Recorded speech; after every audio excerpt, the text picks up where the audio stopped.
હવે તમારે કોન્સ્ટેબલ કે પીએસઆઈ બનવું છે તો આટલા વિષય તૈયાર કરવાના છે. ગણિત અને રિઝનિંગ બંનેમાં કોમન છે, બંધારણ વિજ્ઞાન કોમન છે, સામાન્ય જ્ઞાન કરંટ અફેર્સ કોમન છે, ઇતિહાસ ભૂગોળ ને વારસો કોમન છે.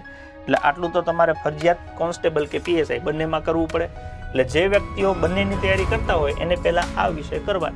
આ વિષય થઈ જાય પછી સ્પેશિયલી પીએસઆઈમાં પૂછાવા વાળા જે વિષય છે, જાહેર વહીવટ છે, અર્થશાસ્ત્ર છે, ઓકે, એ કરવાના. પર્યાવરણ કોન્સ્ટેબલમાં પણ છે હો ભાઈ, જેને ખબર ના હોય એમને કહી દો કે પર્યાવરણ કોન્સ્ટેબલના સિલેબસમાં છે. તમે વિજ્ઞાનનો અભ્યાસક્રમ જોજો, એમાં પર્યાવરણના ટોપિક આપેલા છે. એટલે આટલા વિષય છે એ તમારે ફરજિયાત કરવાના છે. જાહેર વહીવટ, અર્થશાસ્ત્ર અને ટેકનોલોજી એ પીએસઆઈ માટે 3 એક્સ્ટ્રા છે.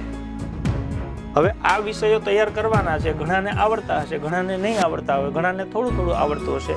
જો એક વસ્તુ મગજમાં ફિક્સ રાખશો કે માણસ જન્મે છે ત્યારે કંઈ શીખી નથી આવતો, સમય શીખવાડે છે.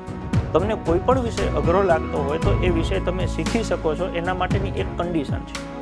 જે વિષય તમને અઘરો લાગે છે એને તમારે 100 દિવસ સળંગ આપવાના છે અને એ 100 દિવસમાં રોજ તમારે 3 થી 4 કલાક એ વિષયને ફાળવવાના છે. હું ઈશ્વરને સાક્ષી રાખીને કહું છું, તમને એ વિષય જીવનમાં પછી અઘરો નહીં લાગે.